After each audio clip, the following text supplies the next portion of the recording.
saja, lihatlah kitab kita dalam 2 Korintus pasal 4 ayat 16 sampai ayat 18. 2 Korintus 4, 16 sampai 18. Kita baca bersama-sama ayat ini. Bapak Ibu yang tidak bawa kitab bisa dilihat ke depan. Kita baca bersama-sama. 1, 2, 3. Sebab itu kami tidak tawar lagi. Tetapi meskipun manusia lahiriah kami semakin merosot, namun manusia batiniah kami dibaharui dari sehari ke sehari. Sebab penderitaan ringan yang sekarang ini mengerjakan bagi kami kemuliaan kekal yang melebihi segala-galanya, jauh lebih besar daripada penderitaan kami. Sebab kami tidak memperhatikan yang kelihatan, melainkan yang tak kelihatan. Karena yang kelihatan adalah sementara, sedangkan yang tak kelihatan adalah kekal. Haleluya. Saudara-saudara, kita lihat di sini sebab itu, ya, sebab itu dikatakan. Sebab apa? Jadi ada perikop di atas menjadi alasan dari ayat 16 sampai 18. Jadi sebab itu berarti dia sedang menghubungkan apa yang disampaikan Paulus di atas, kemudian dia melanjutkan tentang apa yang akan dihadapi orang-orang percaya setelah Paulus memaparkan bagaimana perjalanan mengikut Tuhan. Bapak Ibu bisa nanti baca di rumah apa yang dibahas di sana. Bagaimana perjalanan hidup seorang anak Tuhan itu dalam mengikut Tuhan. Bagaimana anugerah Tuhan, kebaikan Tuhan yang luar biasa yang Dia berikan kepada orang-orang percaya. Nah, Rasul Paulus mau supaya anak-anak Tuhan itu berjalan di jalan itu. Jadi ketika orang percaya berjalan di jalan itu, ada hal-hal yang mungkin terjadi.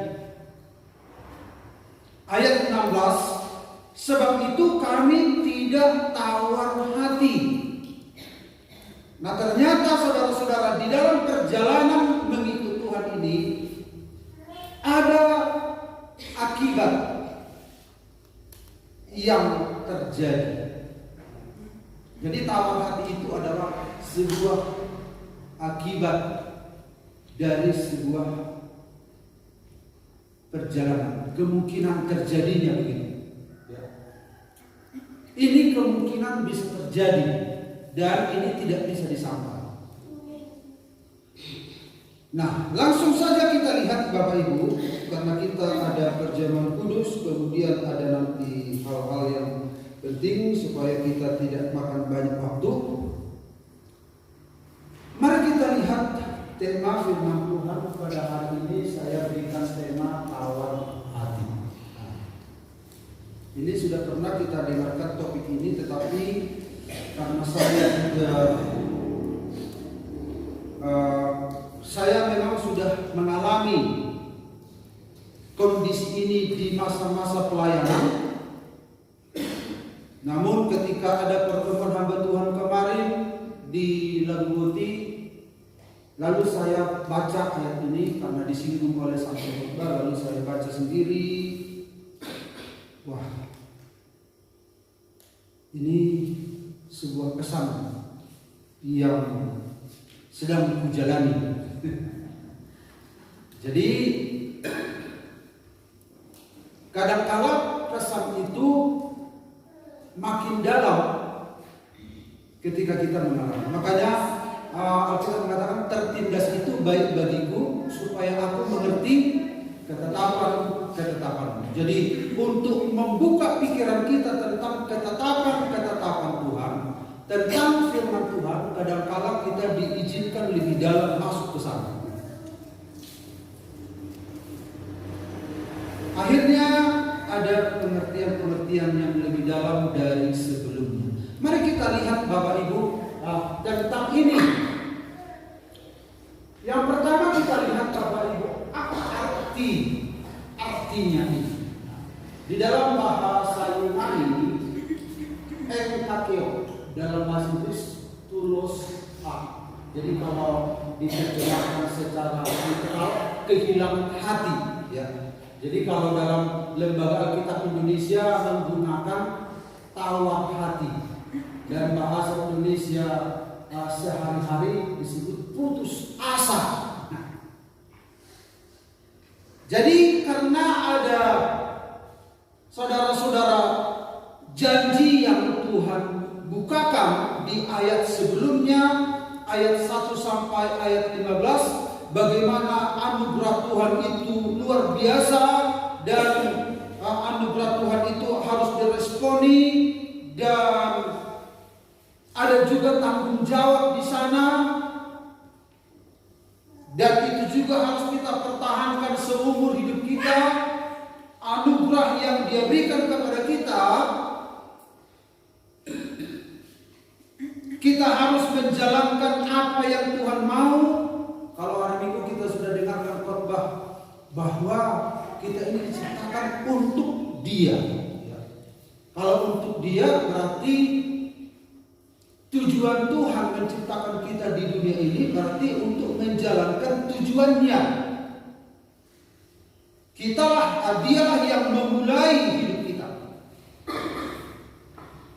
Dialah penyebab hidup kita. Tanpa Dia kita tidak ada. Segala sesuatu tanpa Dia tidak ada. Dialah penyebab segala sesuatu. Istilah lain dialah causa prima. Dialah penyebab segala sesuatu dan Dialah penyebab kita. Dialah alasan kita ada di dunia. Nah, karena besar anugerah Allah itu yang luar biasa itu, ada tanggung jawab juga di dalamnya.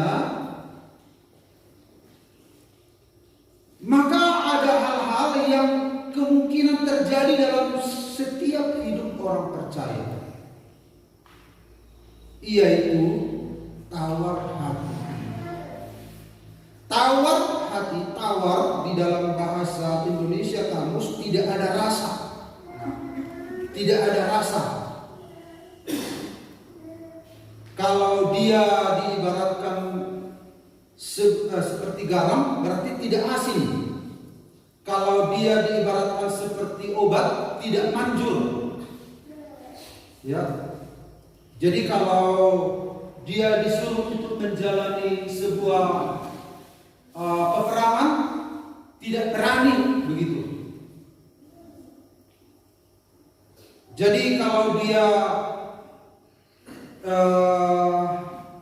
bagaikan sebuah air yang sudah dipanasi, harusnya sudah mendidih, tapi tetap dingin begitu.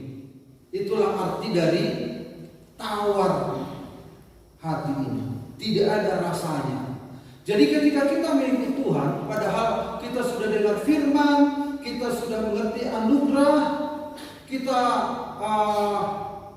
sudah tahu bahwa hidup benar itu adalah keinginan Tuhan, tetapi ketika ada peperangan rohani di hadapan kita, seolah-olah kita bagaimana nih, berkali yang ikut Tuhan ini begitu, padahal sebenarnya tidak, ya. Karena ada kuasa Tuhan. Tadi nyanyian kita, imanku tak perlu besar, cukup sebutir pun dahsyat. Jadi iman yang besar itu menurut Alkitab itu dia sebutir. Itu iman yang besar. Jadi kalau Bapak Ibu pernah dengar seorang wanita yang dipuji oleh Tuhan, tidak pernah kujumpai iman sebesar ini di antara orang Yahudi. Lalu kita bayangkan iman sebesar apa? Ya iman yang sebutir itu udah besar itu bagi manusia. Udah besar itu. Karena itulah yang memungkinkan segala sesuatu terjadi. Iman yang sebutir itu. Nah, itulah yang disebut dengan tawar hati. Jadi tawar hati ini adalah menggambarkan seseorang yang kurang bersemangat, apatis, tidak antusias. Ya, tidak antusias. Beginilah Tuhan yang ikut Tuhan.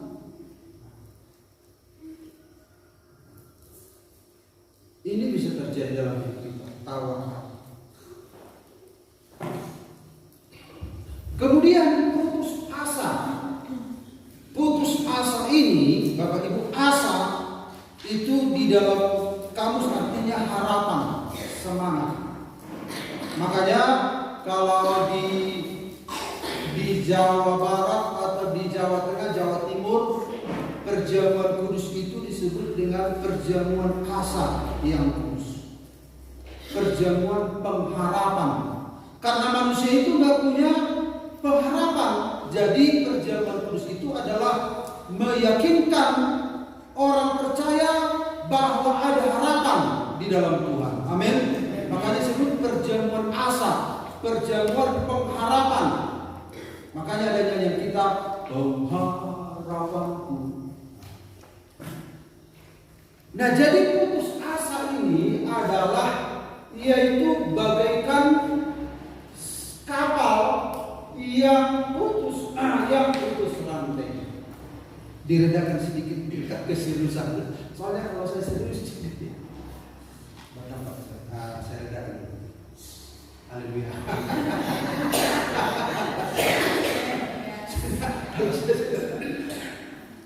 Jangan terlalu serius. Pesan ini memang serius, tapi kadang saya tidak sadari. Jadi apa kali akhirnya begitulah, kalau itu sudah tahu ya. Nah, jadi Alkitab mengatakan pengharapan itu bagaikan saut yang kuat. Saut yang kuat. Saut itu adalah jangkar. Jadi untuk menghentikan kapal ini tidak terombang-ambing, biasanya dilemparlah saut. Kalaupun kapal ini mati mesinnya, dia tidak kemana-mana, tidak hanyut karena ada saut. Itulah pengharapan. Nah, yang menjadi persoalan di sini putus pengharapan, putus asa. Rasul Paulus pun pernah, kami putus pengharapan. Jadi manusiawi. Jadi seorang Kristen itu, saudara-saudara, apa adanya, begitu, apa adanya. Kalau memang putus asa, ya memang itu adanya. Jadi kita ini, saudara-saudara, berjalan mengikut Tuhan bukan sesuatu yang pura-pura tidak ada masalah, tidak. Pura-pura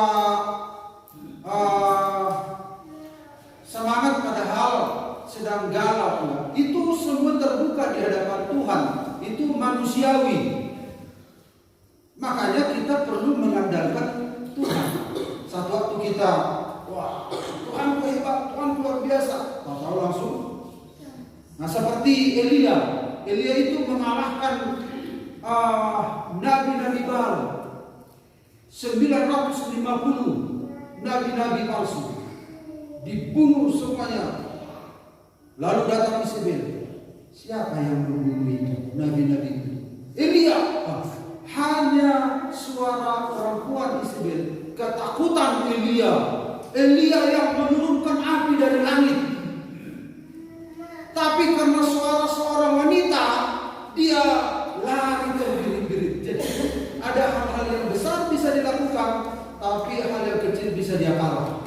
Akhirnya dia lari sembunyi. Padahal untuk melawan Nabi Baal, dia perkasa.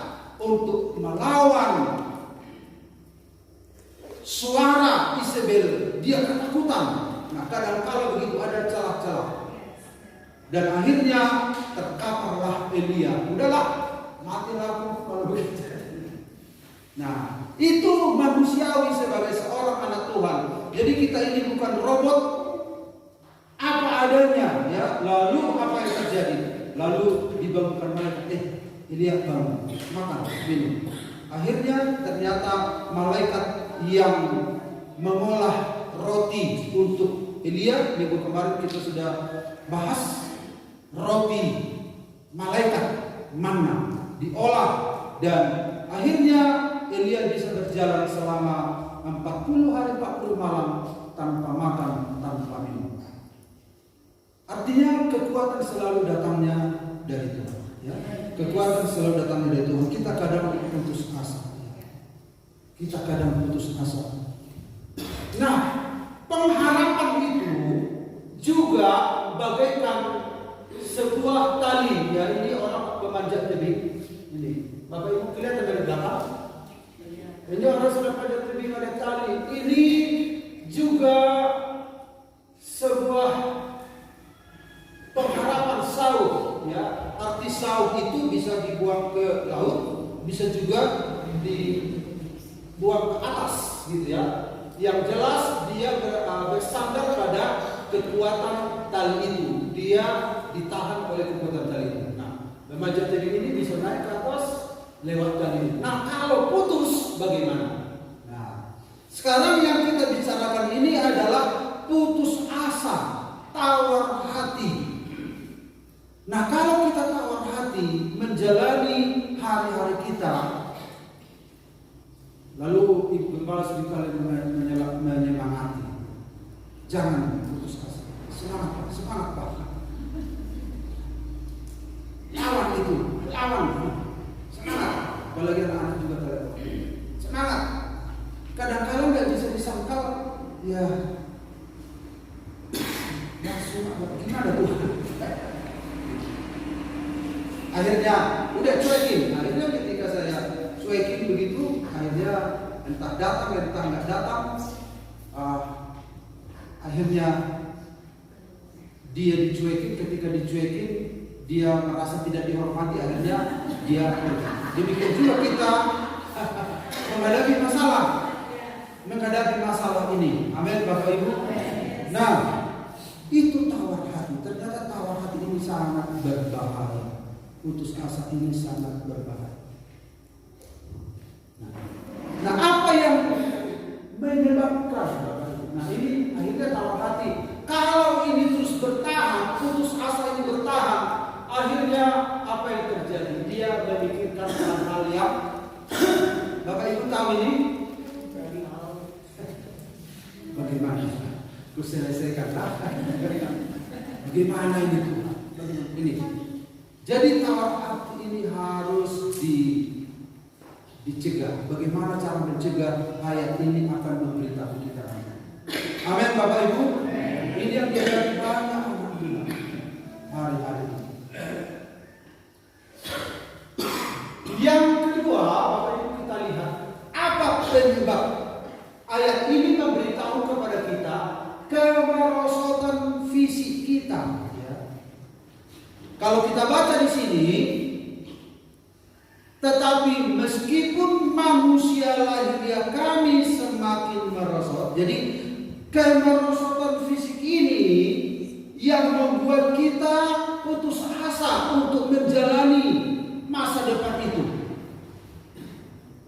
Kita tawar hati sementara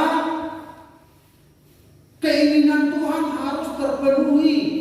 Karena anugerah Tuhan itu besar kepada saya, ada tanggung jawab, tapi persoalannya saya ini semakin tidak mampu. Ini bisa membuat tawar hati. Tanggung jawab harus dipertanggungjawabkan.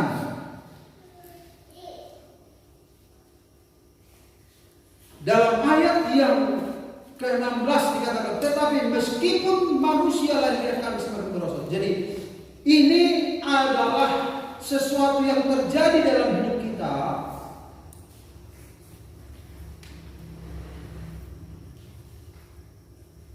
yang akan yang diperhadapkan dengan apa ayat yang ke-1 sampai ayat 15 itu. Persoalannya pada kitanya, bukan pada Tuhannya. Lalu kita ini penyebab kemerosotan. Jadi hidup kita ini kan merosot, ya, hidup dalam ini. Jadi langsung tua ya. Jadi sebenarnya menjadi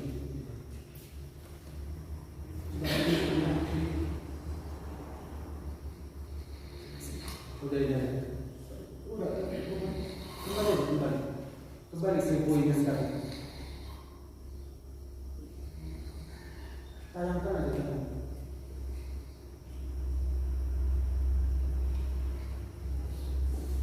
Oke, iya ini jadi ini kemerosotan yang terjadi dari kita semakin lama semakin merosot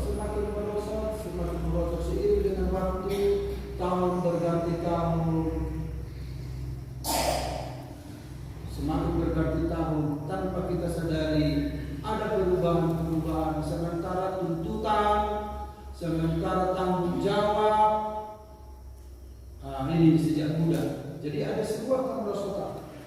Mungkin ketika kita muda, oke, aku akan mengelilingi dunia, aku akan menjadi saksi bagi bangsa-bangsa. Tapi okelah di masa muda itu. Tetapi kadang-kala di perjalanan kita mulai gimana, waktu sudah semakin habis kita. Itu penyebabnya. Akhirnya kita kadang putus asa. Lalu apa yang terjadi? Ayat yang ke-17a. Sebab penderitaan ringan yang sekarang ini. Jadi Rasul Paulus mengungkapkan yang membuat seseorang tawar hati itu selain tubuh kita semakin merosot, semakin menurun, kemudian ada penderitaan. Coba kalau anak Tuhan menderita, terus menderita, pastikan tawar hati. Begini ya Tuhan, ya Tuhan. Mungkin kita nggak semenderita orang lain, jadi tawar hati. Dalamnya arti tawar hati itu tergantung dari penderitaan yang dialami. Mungkin saudara masih punya ini, punya itu, tidak ada persoalan yang berarti yang baru menghadapi. Tetapi banyak anak-anak Tuhan yang serius, yang sungguh-sungguh, yang menderita juga. Bukannya mereka tidak rajin ke gereja, bukannya mereka tidak rajin memberi, bukannya mereka tidak setia. Tetapi tidak bisa disangkal, mereka terus sudah seumur ini Tuhan, mana janjimu, orang-orang mengejek aku digusur, malang nasibnya. Jadi banyak anak Tuhan yang malam juga nasibnya. Ketika gereja mula-mula untuk mempertahankan iman saja itu habis-habisan. Mereka tidak berpikir apa yang dimakan, diminum dan seterusnya. Yang kita bahagia sekali di Indonesia ini, ya, bahagia sekali. Tapi ada banyak anak Tuhan, mulai hutanda Tuhan sampai nentos sesaku, dia bisa meneteskan darah. Mungkin kita berkata, yang nggak ada yang imannya itu, atau dia hidup dalam kebenaran. Tidak selalu, saudara-saudara, orang yang hidup dalam kebenaran, karena nanti kita lihat apa yang dilihat oleh mata.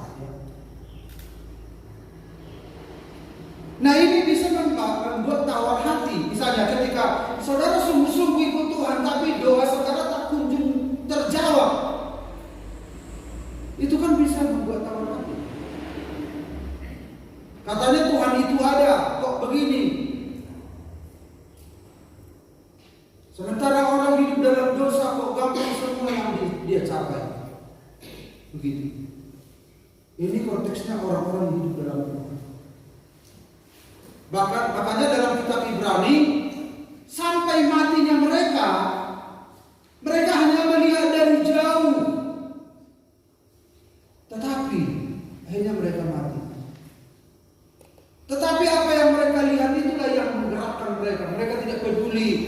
umur itu terus bertambah, persoalan silih berganti, tapi pengharapan mereka tak pernah padam. Sampai mereka mati, pengharapan mereka tetap hidup. Karena mereka melihat apa yang tidak kelihatan. Nah, jadi tawar hati itu bisa karena penderitaan. Misalnya kalau ada sakit kita alami seperti pendeta siapa, saya salut ya, banyak hamba Tuhan yang salut. Sudah tahunan kanker, dia seperti mengalami sengatan listrik. Kalau saya mungkin nggak tahan begitu. Tapi ketika itu setiap saat nggak sempat tidur. Akhirnya dia pergi ke gereja. Oh haleluya, haleluya, puji Tuhan, haleluya, haleluya. Tersengat istri, cak gitu, haleluya, puji Tuhan. Bertahun-tahun, Bapak Ibu bisa nggak mengatakan haleluya dalam kondisi itu? Saya pernah lihat orang ketika dia kelainan, ada mirip-miripnya dengan saya. Langsung ngomong jorok dia. Langsung ngomong jorok. Langsung ngomong jorok. Berkata-kata kasar. Dalam kondisi yang sulit, bisa nggak kita memuji? Nah, ini bisa mengatakan iya kalau kita sudah jalan. Kadang-kala kita sebelum kita jalani, ya bisa, harusnya bisa dong sebagai anak Tuhan. Nah, coba jalan. Makanya tertindas itu baik bagiku. Amin. Baik enggak? Karena supaya aku mengerti ketetapan. Jadi biasanya kan kita hanya ngomong saja, lalu kita masuk ke sana. Ngerti. Tapi jangan lama-lama di sini tuh Pak. Udah ngerti aku gitu. Maunya kita kan cepat. Nah, itu penyebab. Ya. Lalu penyebab yang ketiga, ayat yang ke-18. Sebab kami tidak memperhatikan yang kelihatan. Ternyata saudara-saudara, penyebabnya adalah mengejar standar hidup yang terlihat. Bukankah kita seringkali gelisah melihat standar hidup menurut kita? Harusnya aku seperti orang itu.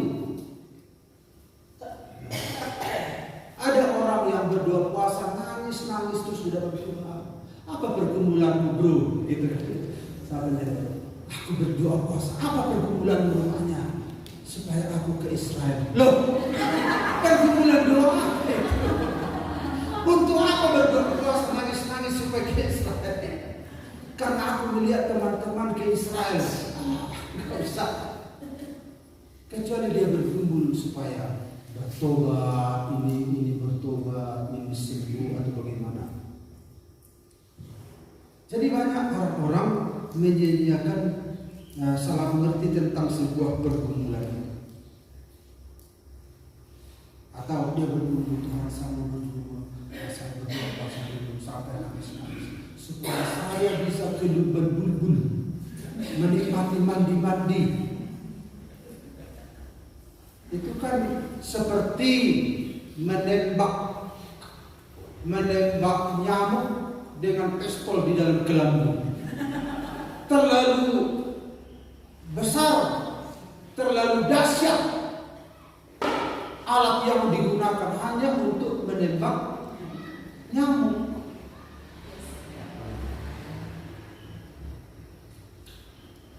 Yang terlihat, nah jadi seringkali yang terlihat itu, misalnya ini penyebabnya ya.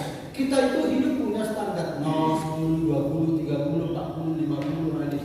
Standar dunia ini kan seringkali kita lihat sehingga kita mengapian, Tuhan, orang itu sudah punya ini Tuhan. Wah, kalau aku punya ini, standarku naik jadi 40, begitu kira-kira. Karena itu standar manusia. Akhirnya kita berjuang hanya standar-standar itu. Supaya standarku naik, maka ikon jadi makin lapar, anak 10 itu, bumbu 10 naik. Tapi kadang-kala standar-standar ini kan tercapai, stresilah dia, disalahkanlah anaknya. Kenapa? Senangkan Bapak. Jadi kenapa?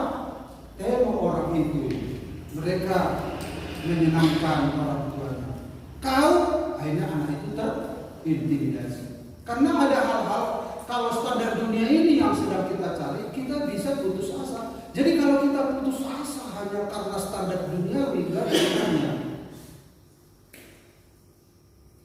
Jadi banyak keputusasaan karena mengejar standar hidup yang terlihat. Lalu kita lihat di sini. Kalau ini terpenuhi maka tercapai 60. Wah, aku sudah bisa di hadapan orang sudah naik. Nah, ini apa ini Bapak Ibu? Sudah ada 2 sepeda motor. Ini 4. Wah, keren. Naik standarnya lagi karena dilihat orang parkir di depan rumahnya 2. Aku mau 4 dalam nama Yesus. Nah, dengan iman. Nah, ketika tidak tercapai, imanmu harus besar. Apa saja yang kau minta akan diberi. Di gereja ini nggak ada mengajarkan itu, karena ke gereja sana aku, karena di sana dalam sebulan pengejaran impian akan tercapai. Nah, ketika tidak tercapai apa? Putus asa. Karena dia mempunyai standar yang tertinggi. Nah, kalau tercapai naik levelnya jadi 70. Nah, kemudian ini secara yang perempuan, yang laki-laki sarjono, S1, S2, S3, S3, S apa segala macam, profesor, doktor, kalkulator, bocor, dan lain sebagainya. Kalau itu semua tercapai, naiklah standarku. Ditambah lagi apa ini? Simpanan 1 peti. Sonado. Padahal lagu itu tidak diciptakan untuk kondisi ini. Di pasonado,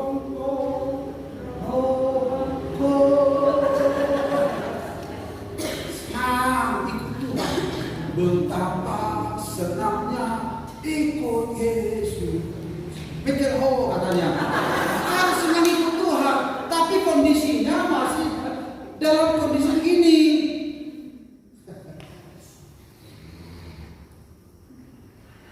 Ditambah beberapa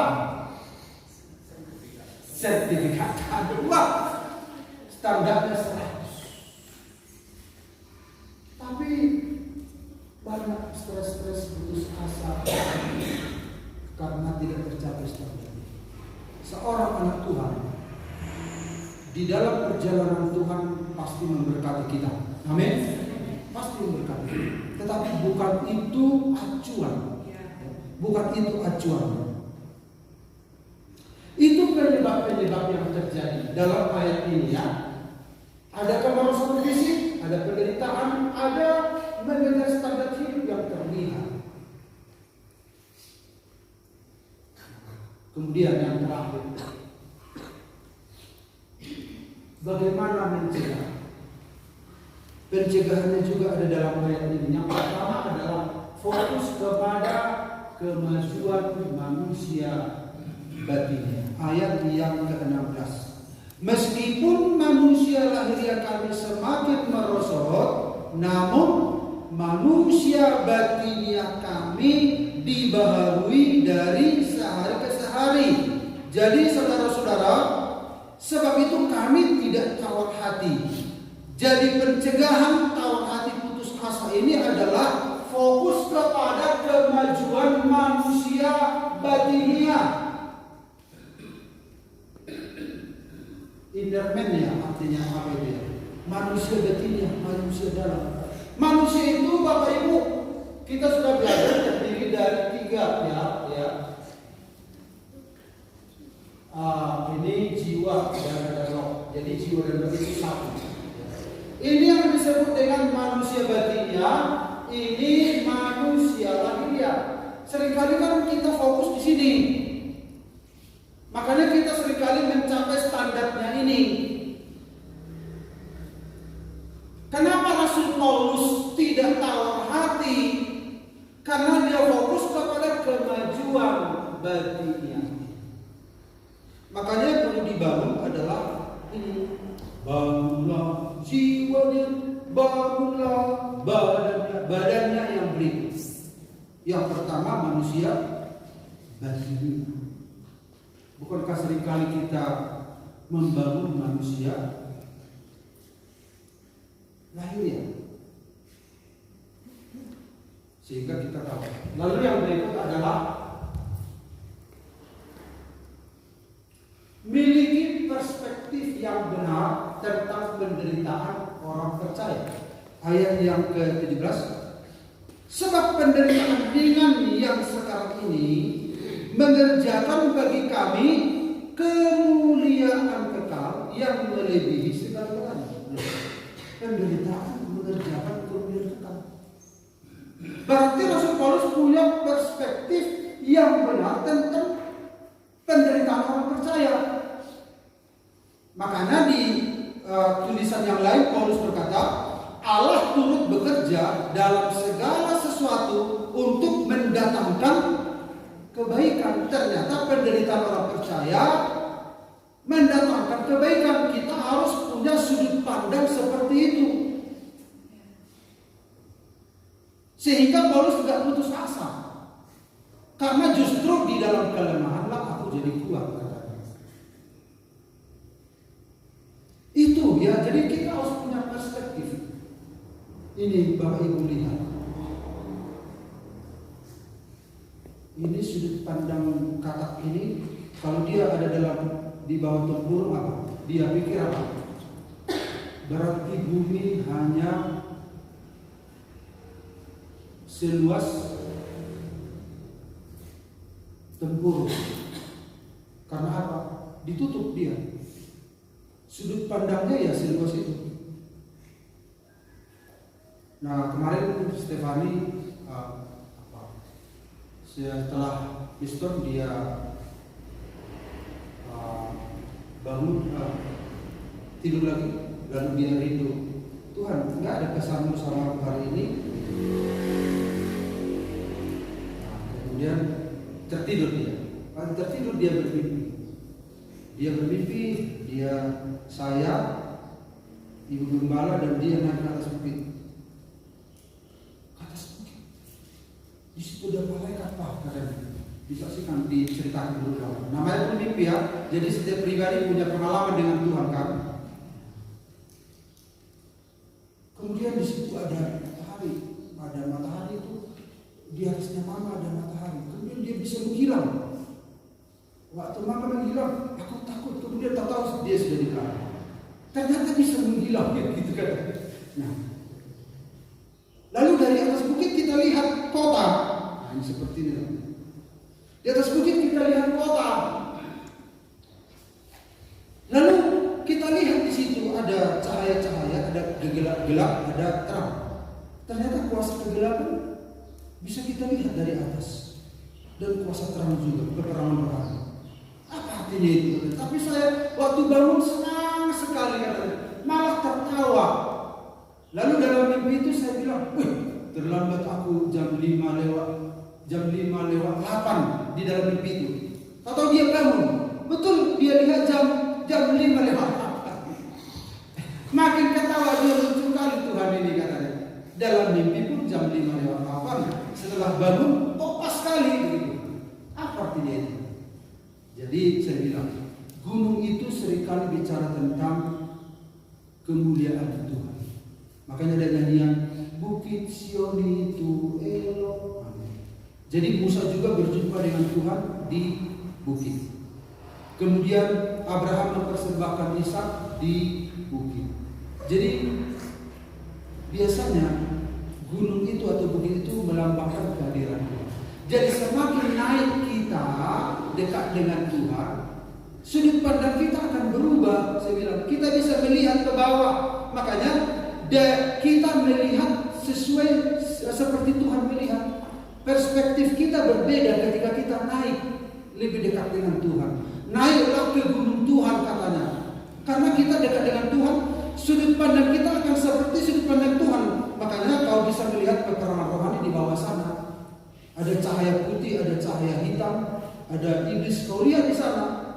Tapi kalau kita ada di bawah, seperti kata di Batu Turun, sudut pandang kita itu sempit. Supaya kita memiliki sudut pandang seperti Tuhan, kita harus dekat dengan Tuhan. Malah menghilang pun bisa, saya bilang. Oh begitu ya, seperti Filipus yang diremkan oleh Tuhan itu. Nah begitu. Orang-orang percaya pun akan mengalami hal-hal supranatural seperti itu. Hal-hal yang, karena manusia itu diciptakan Allah di Taman Eden. Itu perpaduan antara yang supranatural dengan natural. Jadi dia leluasa, walaupun fisiknya dari tanah liat, tetapi dia terbiasa ngomong dengan Tuhan. Nah, ketika manusia jatuh dalam dosa, manusia itu terjebak di dalam dunia fisik, gak bisa ngomong lagi dengan Tuhan. Jadi dunia fisik ini tidak bisa mengakses hal-hal yang supranatural. Tapi ketika kita percaya pada Yesus, roh kita dilahirkan kembali. Kemudian Roh Kudus memenuhi kita. Kita diberi peluang untuk hidup, mengakses hal-hal yang supranatural dari Tuhan. Oh begitu ya. Jadi sudut pandang kita harus sesuai sudut pandang Tuhan. Kalau kita mengalami masalah, mengalami pencobaan dalam hidup ini, kita harus memiliki perspektif yang benar tentang penderitaan orang Kristen. Ternyata orang Kristen yang menderita itu, di sana Allah bekerja dan mengerjakan hal-hal yang baik dalam kehidupan kita. Itu kita pahami kalau kita semakin dekat dengan Tuhan.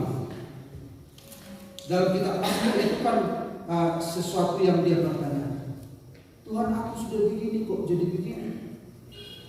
Orang-orang itu berdosa tetapi semakin diberkati, sahabat-sahabatnya semakin banyak, semakin mereka melawan Tuhan, semakin terkenal.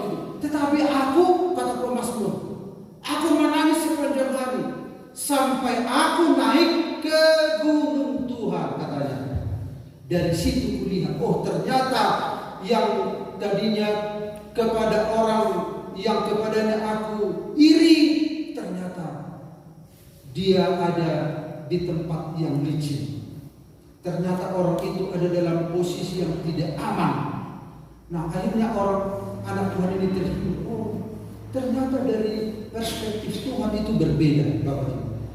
Jadi lihatlah persoalan yang Bapak Ibu alami dari perspektifnya Tuhan, sehingga saudara tidak putus asa. Amin. Lihat dari sudut pandang Tuhan. Itu cara pencegahannya. Lalu yang ketiga, yang terakhir adalah lebih mementingkan hal-hal yang tidak binasa. Jadi hal-hal yang tidak binasa itu dalam ayat yang 18, sebab kami tidak memperhatikan yang kelihatan, melainkan yang tak kelihatan. Karena yang kelihatan adalah sementara, sedang yang tak kelihatan adalah kekal.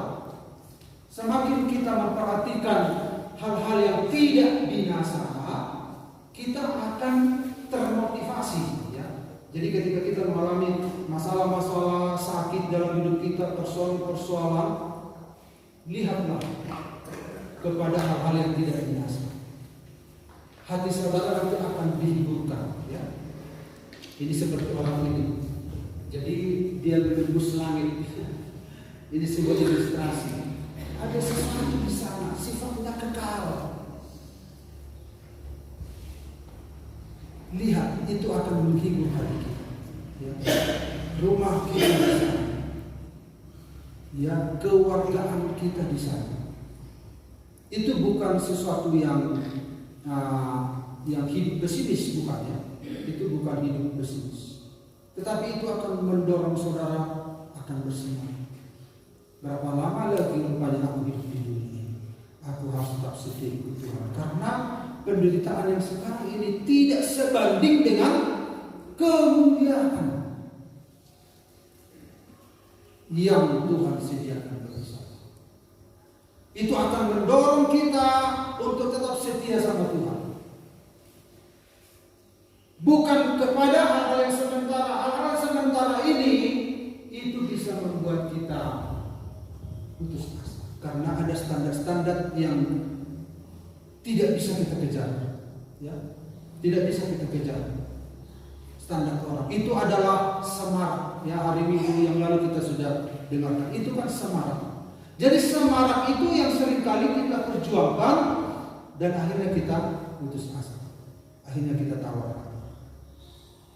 Jadi kalau kita memperhatikan yang tidak kelihatan, yaitu manusia batin yang juga tidak kelihatan, juga hal-hal yang rohani, warisan-warisan yang disediakan Allah bagi kita, itu akan menghibur kita.